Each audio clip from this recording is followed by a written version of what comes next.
नमस्कार, मैं हूं शशि शेखर और आप देख रहे हैं यूथ एजेंडा में शशि शेखर की पाठशाला।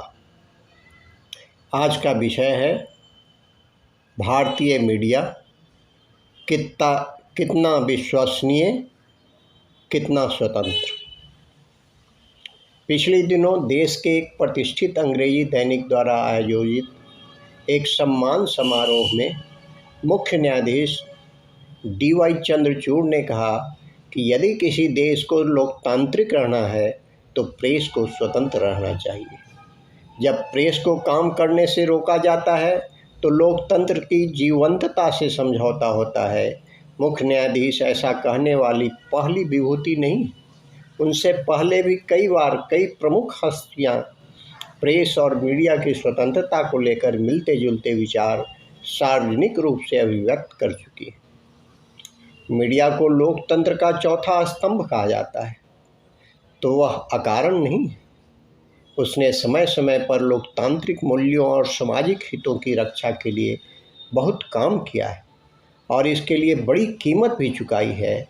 इसके बदले उसे समाज का लोगों का भरपूर विश्वास और सम्मान भी हासिल हुआ है। दुर्भाग्य से बीते 2-3 दशकों में यह विश्वास लगातार दरकता गया और सम्मान घटता गया है। मीडिया की इस घटती प्रतिष्ठा और विश्वसनीयता के पीछे बहुत सारे कारण गिनाए जा सकते हैं। सबसे पहला तो यही है कि उदारीकरण की आंधी से पहले जिस मीडिया ने खुद को एक मिशन बनाए रखा था, उसने व्यावसायिकता की चकाचौंध में बहुत तेज़ी से अपना कॉरपोरेटाइजेशन कर लिया और खुद को मिशन के बजाय खालिस प्रोफेशन बना लिया। अब जब यह प्रोफेशन बना तो इसकी प्राथमिकताएं भी बदल गई। जन की जगह धन साध्य बन गया। अधिक से अधिक मुनाफा कमाने के चक्कर में मीडिया प्रतिष्ठानों ने अपने तौर तरीके पूरी तरह से बदल लिए। कंटेंट के बजाय उन्होंने आइटम पर ध्यान दिया ताकि रीडरशिप और TRP में ज़्यादा से ज़्यादा ऊंचाई पर पहुंचा जा सके।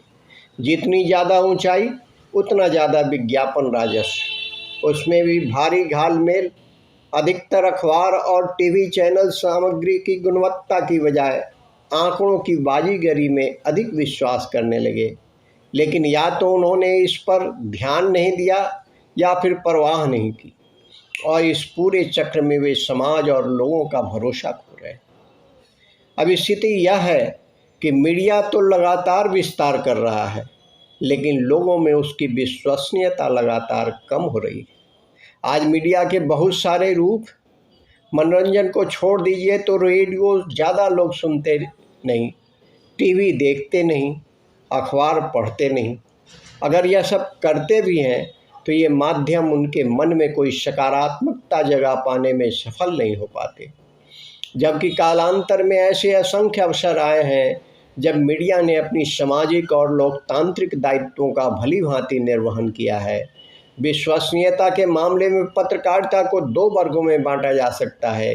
एक 21वीं सदी के प्रारंभ से पहले की पत्रकारिता और दूसरा इसके बाद की पत्रकारिता।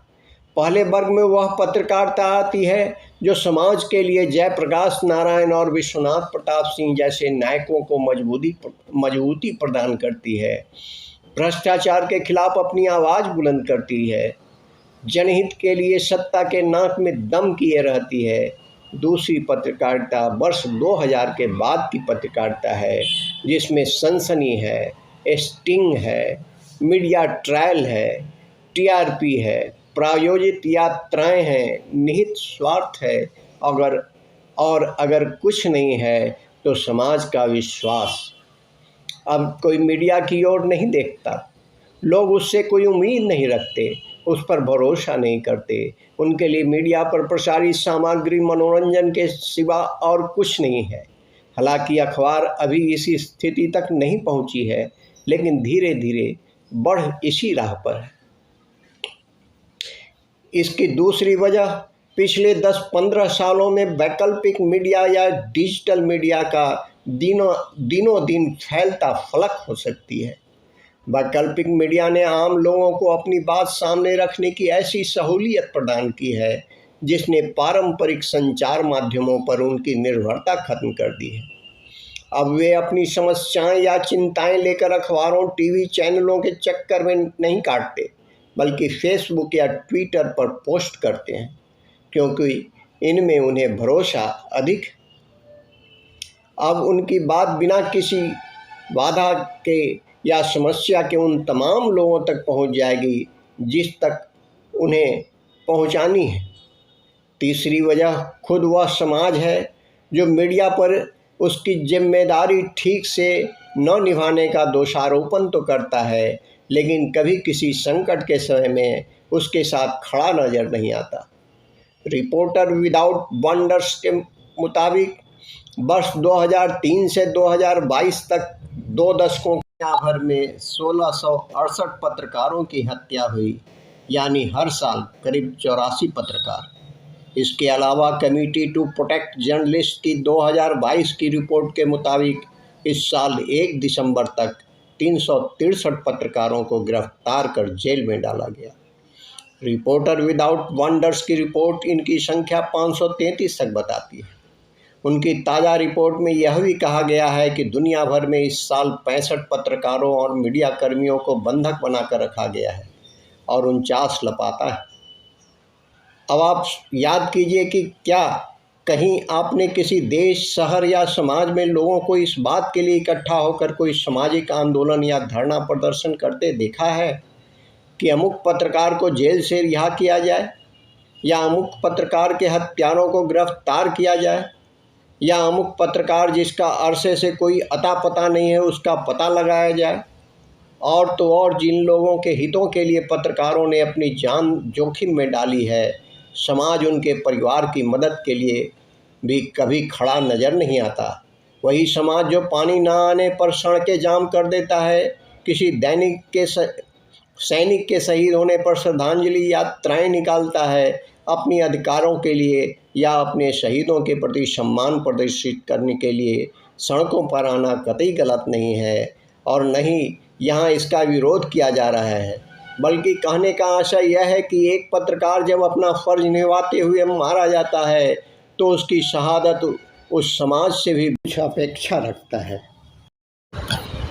कोई भी मीडिया सत्यान्वेषण की अपनी भूख से ही सार्थक बनता है, लोक में आदर का पात्र बनता है। हमें अपने मीडिया को मूल्यों, सिद्धांतों और आदर्शों के साथ खड़ा करना होगा। यह शब्द आज की दुनिया में बोझ भले ही लगते हों, पर किसी भी संवाद माध्यम को सार्थकता देने वाले शब्द नहीं है। सच की खोज कठिन है पर रुकी नहीं है। सच के साथ खड़े रहना कभी आसान नहीं था। हर समय अपने नायक खोज ही लेता है। इस कठिन समय में भी कुछ चमकते चेहरे हमें इसलिए दिखते हैं क्योंकि वे मूल्यों के साथ, आदर्शों की दिखाई राह पर अपने सिद्धांतों के साथ डटे हैं। समय ऐसे ही नायकों को इतिहास में दर्ज करता है और उन्हें ही मान देता है। हर समय अपने साथ कुछ चुनौतियां लेकर सामने आती है। उन सवालों से जूझ कर ही नायक अपनी मौजूदगी दर्ज कराते हैं। नए समय ने अनेक संकट खड़े किए हैं तो अपार अवसर भी दिए हैं। भरोसे का बचना जरूरी है क्योंकि यही हमारी ताकत है। भरोसे का नाम ही पत्रकारिता है। सभी तंत्रों से निराश लोग अगर आज भी मीडिया की तरफ आस से देख रहे हैं तो यह तय मानिए, मीडिया और लोकतंत्र एक दूसरे के पूरक ही है। गहरी लोकतांत्रिकता में रचा बसा समाज ही एक अच्छे मीडिया का भी पात्र होता है।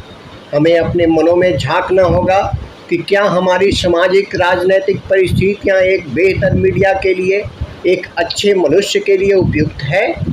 अगर नहीं तो मनुष्य की मुक्ति के अभी कुछ और जतन करने होंगे। लोकतंत्र को वास्तविक लोकतंत्र में बदलने के लिए और काम करना होगा। ऐसी सारी यात्राएं पत्रकारिता, कलाओं, साहित्य और सृजन की दुनिया को ज़्यादा लोकतांत्रिक, ज़्यादा विचारवान, ज़्यादा संवेदनशील और ज़्यादा मानवीय बनाएंगी। यह सृजनात्मक दुनिया एक बेहतर दुनिया को जल्दी संभव करेंगी।